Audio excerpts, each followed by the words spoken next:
हरे कृष्णा। शील प्रभुपाद की जय। गुरु महाराज की जय।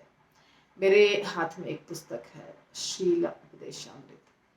ये पुस्तक शील रूप गोस्वामी के द्वारा लिखित है और शील प्रभुपाद इसका अनुवाद, तात्पर्य इत्यादि लिखे हैं। और ये हमारे भक्ति शास्त्री कोर्स का एक पुस्तक है। 4 पुस्तक होते हैं भक्ति शास्त्री में। एक है उपदेशामृत और ईशोपनिषद और भगवत गीता और भक्ति रसामृत सिंधु।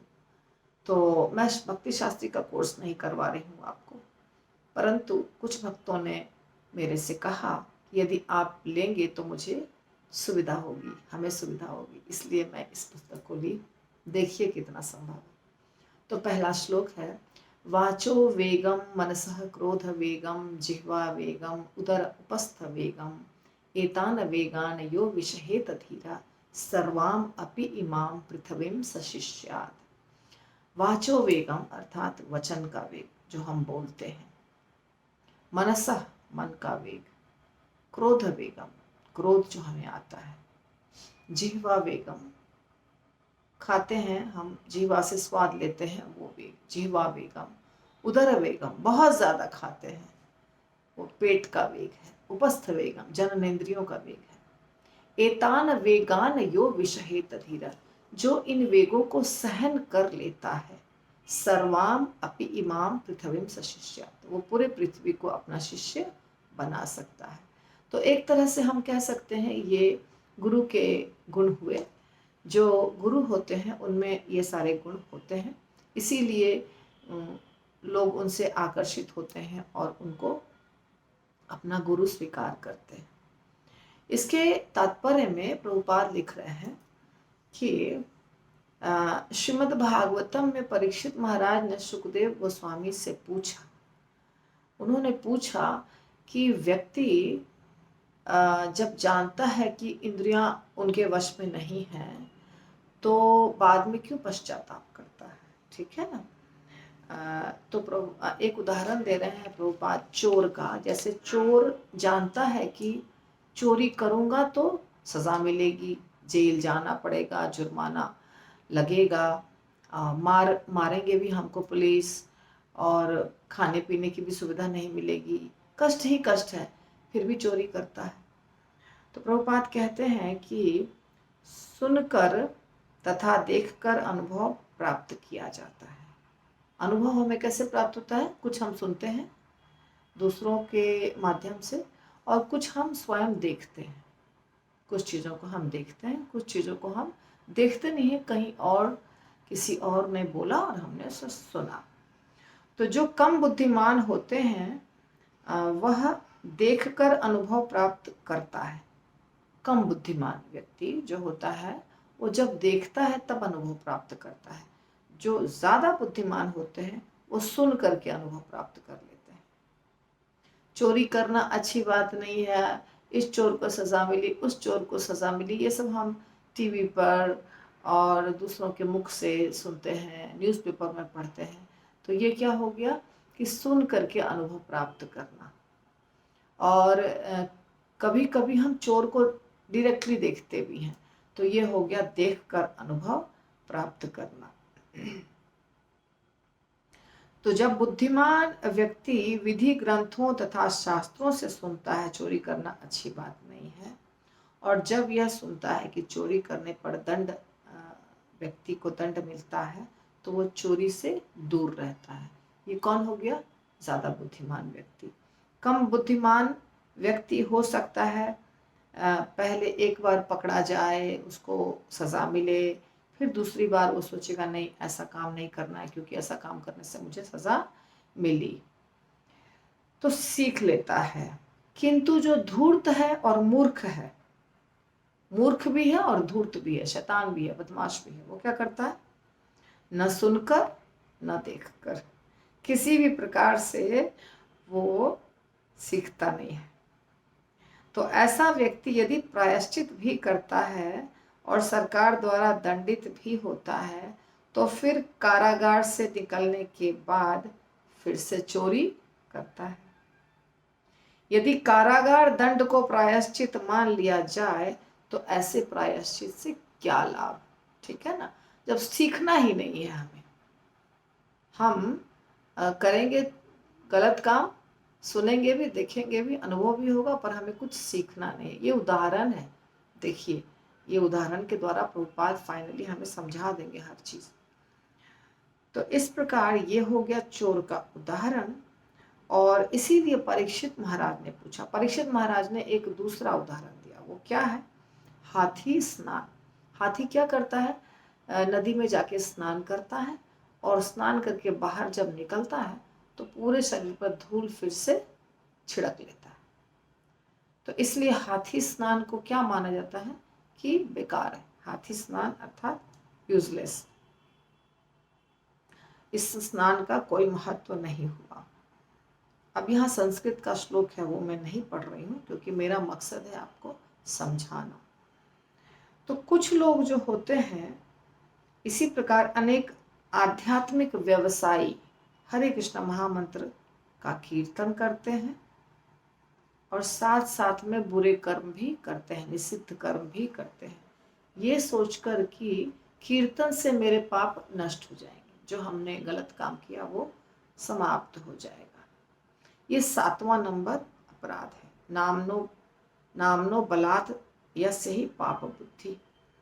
तो हरे कृष्णा महामंत्र के जप को इसलिए करना कि हम जो पाप कर रहे हैं वो उससे बच जाएंगे। इसी प्रकार कुछ ईसाई होते हैं जो पूरा वीक कुछ भी गलत कार्य करते हैं, और सैटरडे को जाके फादर से कन्फेस कर लेते हैं, फादर के सामने जाकर के हमने ये गलत कार्य किया, और चलो अब हमें माफ़ी मिल गई, अब हम वापस गलत कार्य कर सकते हैं। ये उदाहरण भी प्रभुपाद ने दिया है। तो रविवार से फिर से वो पाप करना शुरू करते हैं।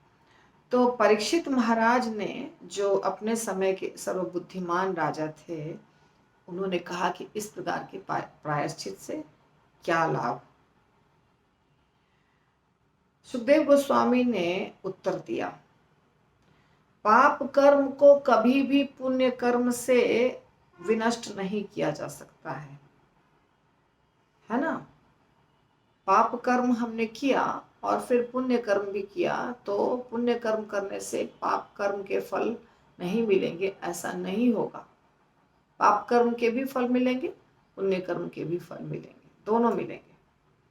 तो असली प्रायश्चित क्या है, ये देखिए, आप समझने वाली बात आ गई। समझने वाली बात ये है, असली प्रायश्चित क्या है।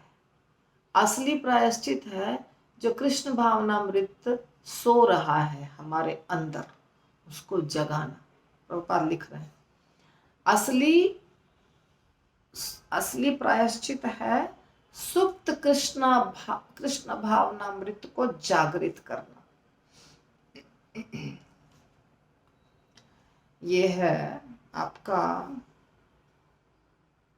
2nd number paragraph. तो असली पश्चाताप तो वास्तविक ज्ञान की प्राप्ति है, और इसकी प्रामाणिक विधि होती है। जब कोई नियमित रूप से स्वच्छ रहता है तो बीमार नहीं पड़ता है। मनुष्य जीवन का उद्देश्य है अपने मूल ज्ञान को जागृत करने के लिए कुछ सिद्धांतों का पालन किया जाए, कुछ ट्रेनिंग ली जाए, प्रशिक्षित किया जाए व्यक्ति को।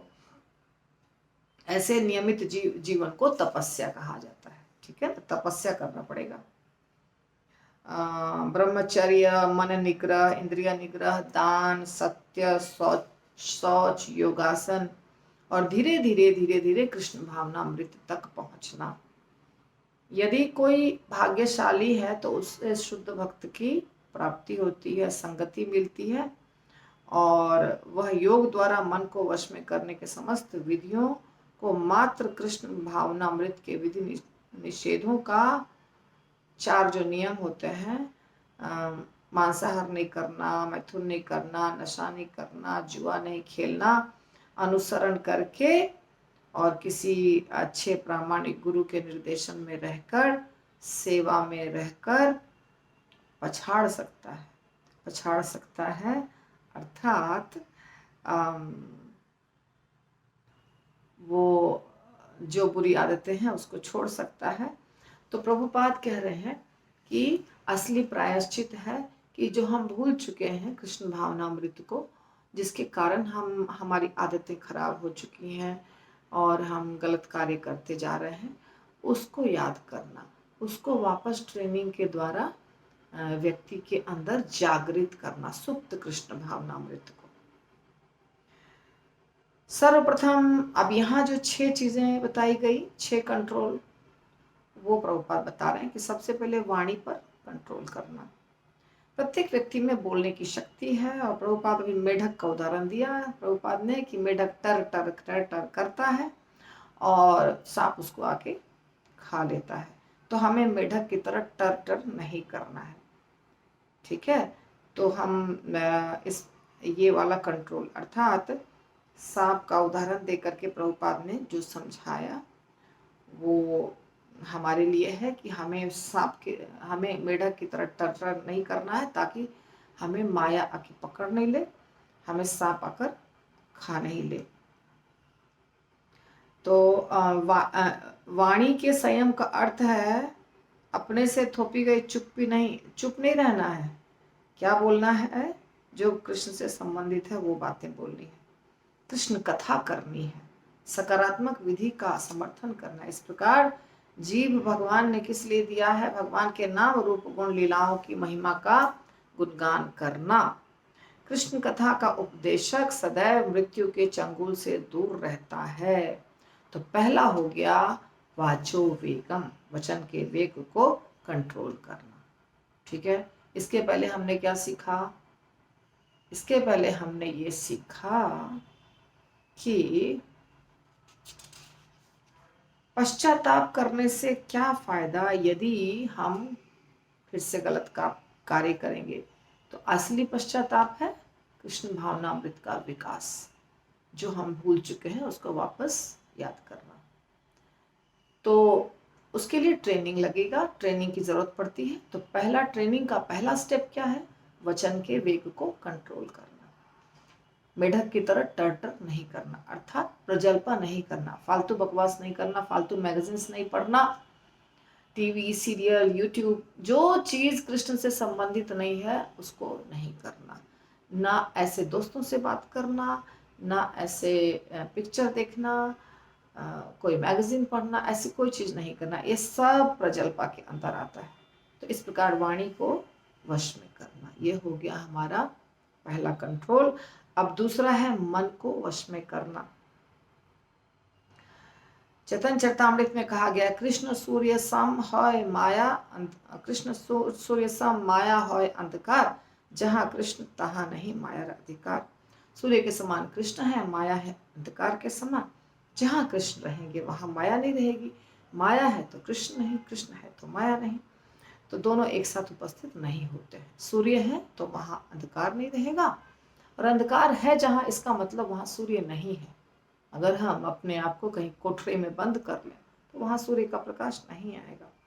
तो इस प्रकार यदि कृष्ण मन में उपस्थित है तो माया का प्रभाव नहीं पड़ेगा। हमारे मन में क्या होना चाहिए? कृष्ण होने चाहिए हमारे मन में, तो मन के विचलित होने की कोई संभावना ही नहीं रहती है। तो इस प्रकार हम मन को वश में कर सकते हैं। तीसरा है क्रोध को वश में करना। पूरी तरह से क्रोध को वश में नहीं किया जा सकता, प्रभुपाद लिख रहे हैं, पर हम उन पे क्रोध करें जो भगवान की शिकायत कर रहे हैं, वैष्णव की शिकायत कर रहे हैं, भगवत निंदा कर रहे हैं, और भगवत भक्तों की निंदा कर रहे हैं और भगवान की निंदा कर रहे हैं। तो हम अपने क्रोध को कृष्ण भावनामृत में उपयोग में करें, कृष्ण भावनामृत में अपना क्रोध लगाएं। अगर करना है क्रोध तो हम कृष्ण भावनामृत में अपना क्रोध वश में करते हैं। भगवान चैतन्य महाप्रभु ने मधाई को, जगाई मधाई की जो लीला हुई थी उसमें मधाई को के ऊपर सुदर्शन चक्र निकाला था, क्योंकि मधाई ने नित्यानंद प्रभु का सिर तोड़ दिया था, सिर पे मटका फोड़ दिया था। तो चैतन्य महाप्रभु कहते हैं तृणादपि सुनीचेन तरोरपि सहिष्णुना अमानिना मानदेना कीर्तनीयः सदा हरि। तो कोई पूछ सकता है कि फिर क्रोध कैसे करेंगे? अगर हम घास के तिनके से भी ज्यादा नम्र होने वाले हैं चैतन्य महाप्रभु के शिक्षा के अनुसार, तो हम क्रोध कैसे करेंगे? दोनों तो दो चीज है। वृक्ष से भी ज्यादा सहिष्णु, तिनके से भी ज्यादा नम्र, तो क्रोध कैसे? तो मनुष्य को स्वयं सभी तरह का अपमान सह लेना चाहिए, लेकिन यदि कृष्ण का कोई अपमान करता है, उनके शुद्ध भक्त का कोई अपमान करता है, तो नहीं सहना चाहिए। तब भक्त क्रुद्ध होता है और अपराधियों के ऊपर अग्नि की तरह बरस पड़ता है। क्रोध को रोका नहीं जा सकता, लेकिन क्रोध को सही ढंग से उपयोग में लाया जा सकता है। हनुमान जी ने पूरी लंका पे आग लगा दी, यानी लंका को आग से जला दिया, जो रामचंद्र जी के सबसे बड़े भक्त कहलाते हैं। तो इस प्रकार हम क्रोध का प्रयोग कर सकते हैं। अर्जुन ने भी क्रोध किया, बिना क्रोध के तो कोई किसी को मार नहीं सकता है, युद्ध नहीं कर सकता है, तो अर्जुन ने भी क्रोध का प्रयोग किया। तो दो उदाहरण दिया प्रभुपाद ने, एक हनुमान जी का, एक अर्जुन का। दोनों ने क्रोध किया, पर किसके लिए क्रोध किया? भगवान के सेवा में क्रोध किया। तो इस प्रकार क्रोधवश में हो जाएगा धीरे धीरे। तो बस इतना ही आज छोटा सा वीडियो बना है। मैं आपको ये, क्योंकि आज मैं थकी हुई हूँ, अब मैं ये जो बचा हुआ हिस्सा है ये अगले एपिसोड में बना दूंगी। ठीक है, हरि बोल।